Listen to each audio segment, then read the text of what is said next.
Bonjour les voisins, bonjour les voisines. Bon bah écoutez, petite astuce aujourd'hui, ce sera un petit coup de nettoyage au niveau des massifs. Donc si vous avez des petits soucis de dos et que vous n'avez pas forcément la santé pour pouvoir vous mettre à genoux toute la journée, je vais vous montrer un outil qui est vraiment sympa. Ça permet de gratter simplement le sol et couper, on va dire de façon superficielle, toutes les mauvaises herbes que vous pouvez avoir dans vos massifs. Donc, cet outil, c'est celui-ci. C'est un petit tout petit de chez Wolf, une petite lame tout simplement. Et je vais vous montrer comment que ça fonctionne. Donc voilà l'outil en question. Donc comme je vous disais, un petit outil chez Wolf qu'on trouve très facilement. En plus c'est pratique parce qu'on peut acheter directement le manche à part et qui va avec d'autres accessoires comme le balai à feuilles, enfin plein de trucs. Et donc il suffit simplement de planter un petit peu. On frotte un peu comme ça.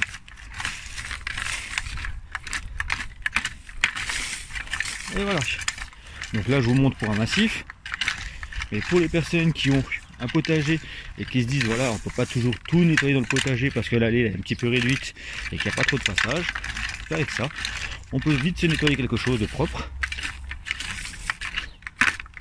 sans trop se casser la tête. Donc, logiquement on sert de ses deux mains quand on le fait, c'est beaucoup plus simple. Là je suis à une main, mais rien qu'à une main on arrive à avoir quelque chose d'un peu près correct. Après simplement un petit coup de balai à feuilles pour ramasser les déchets et c'est bon.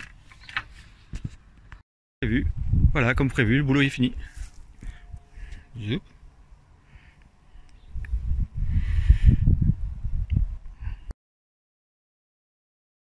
Mission toute simple, ça sera d'enlever les souches que vous voyez simplement derrière, donc qui sont ici. Donc en fait, pour enlever les souches, il y a plusieurs façons. Soit on les déracine, soit on utilise une machine. Il y a la machine, attention, c'est cette machine que j'ai derrière moi. Donc voilà, ça c'est une rogneuse de souches. Donc forcément, on pense au système de sécurité.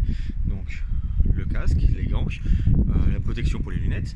Et derrière cette machine en fait qui rogne les souches, c'est équipé à l'avant d'une petite dent qui va simplement grignoter en fait la souche sur quelques centimètres de profondeur.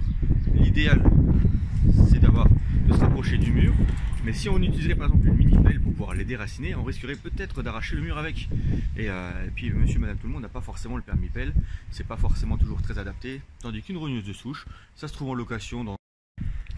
Donc voilà, donc je viens de tronçonner directement le haut des troncs, en fait, comme ça qu'on soit le plus bas possible pour économiser aussi les dents de la machine. Et comme vous pouvez le voir, on est assez proche en fait du mur. Et ça c'est des exercices, des travaux que j'aime bien faire, surtout au printemps, comme ça permet de refaire un gazon quelques temps plus tard.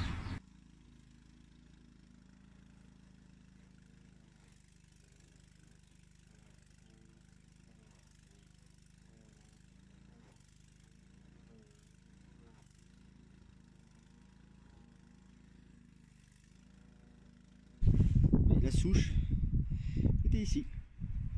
Et pour vous rendre compte un petit peu de la taille de la souche, voilà, c'est à peu près la même que celle-ci.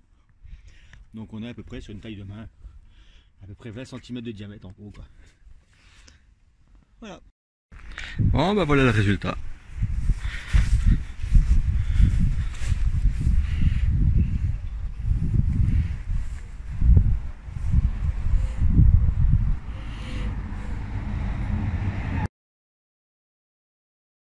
Aujourd'hui on va faire simplement une petite préparation de terrain pour un potager. Donc ce qu'il vous faut pour pouvoir réussir cette préparation, c'est déjà dans un premier temps une petite motobineuse et ensuite rentrer avec la bonne profondeur. Donc l'idéal c'est de rentrer à peu près entre 15 et 20 cm de profondeur. Petite astuce, lorsque vous passez le coup de motoculteur, l'idéal c'est, le but de passer le coup de motoculteur c'est d'aérer un petit peu le sol. Donc si vous restez simplement derrière votre motoculteur, qu'est-ce que vous allez faire? Vous allez piétiner le sol que vous venez de retourner et du coup vous allez tout retasser.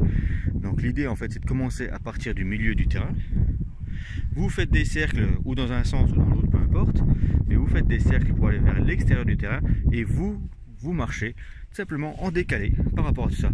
Alors soit par exemple sur beaucoup de modèles il y a possibilité de dévisser et de pouvoir faire tourner le poignet, soit si vous n'avez pas ce système là, c'est un peu embêtant, mais du coup vous marchez simplement à côté. Ouais, voilà les parcelles qui sont entièrement retournées, prêtes à être semées ou à ce qu'on mette directement des pieds de tomates, courgettes, concombres, des légumes qui vous font vraiment plaisir. Il y a juste à les mettre en terre et ça y est, c'est réglé. Bon écoutez, merci d'avoir regardé cette vidéo avec Allo Voisin et je vous souhaite une très bonne journée. Au revoir.